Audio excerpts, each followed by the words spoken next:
Matamis na umaga sa inyo mga mamis. Ako, I'm sure gustong-gusto rin ng matamis ang inyong mga baget, di ba? Kaya ituturo namin sa inyong pabaon na syempre matamis din. Pero ito, hindi ko akalain pwede palang gawin sa bahay. Di ba, Chef? Ano ba ituturo natin sa kanila ngayon? Gagawa tayo ng banana chips. Oh, di ba? Gagawa. Gagawa, Bili lang yan eh. Ngayon, alam na natin, pwede palang gawin.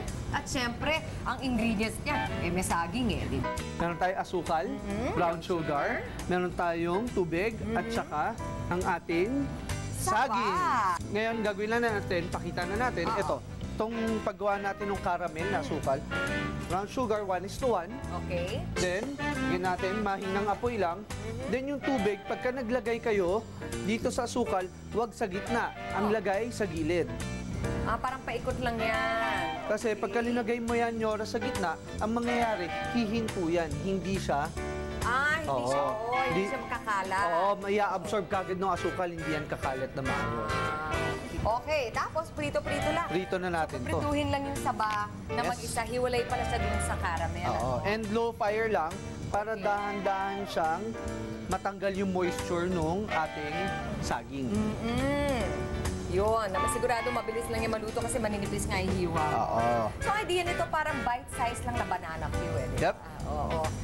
Tapos mamaya yun, medyo sinasabay mo, so kumukulo-kulo na rin Oo, yung isa. para sakto yan, mamaya pagka okay na siya, pwede paghahaluin mo na lang. Okay, ano bang mangyayari kapag ready na yung saba, ilalagay mo ngayon yung saging doon sa caramel o ilalagay mo yung caramel dito sa Pero saba? two ways, pwede mong gawin, drizzle mo lang yung caramel doon sa saba, meron ka lang, nakalatag mo lang yung saba, then drizzle mo lang. Okay. Or pwede rin naman, kung nagmamadali ka, i-mix mo lang. I-mix.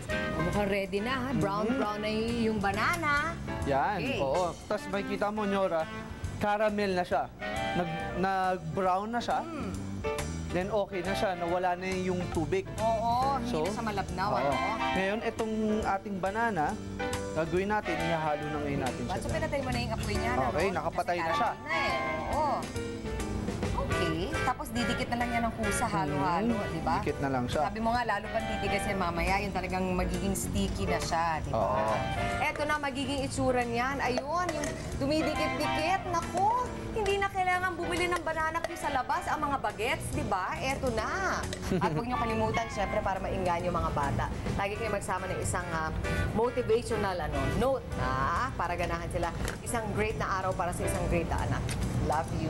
Bigyan niyo Sweet. sa kanilang baunan at check na may inspire sila. At sana na-inspire din namin kayo, mga Mars. Isa na namang napaka-dali at napakasarap na baon tip mula kay Chef Raymar at sa inyong lingkod dito lang sa Good Morning Club.